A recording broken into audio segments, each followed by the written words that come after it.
There's a really interesting story about schools being allowed to choose whether their toilet facilities will be gender neutral under these new construction and refurbishment guidelines from the Department of Education. And you may have heard this on Newstalk Breakfast earlier this morning. This school design guide will state that most toilet facilities in the future will include things like a self-contained cubicle with their own doors and communal access to sinks. And it seems it's been met with a mixed response from the school community, and I'm not surprised.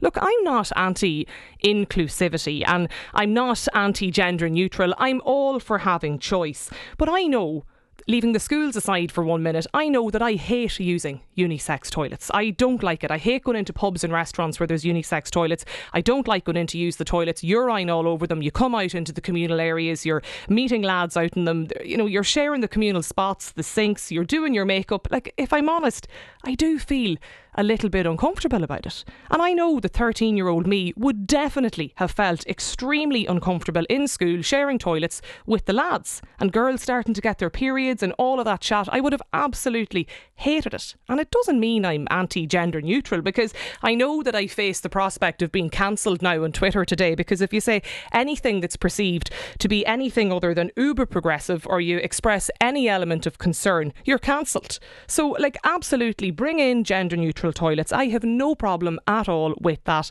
but not at the expense of men and women's toilets. Like, if you change all the toilets to become gender neutral, are you not just then making a whole group of other people feel a little bit uncomfortable? Like, am I not allowed to feel a bit uncomfortable as well? By all means, have gender neutral toilets, but keep the men's and the women's too.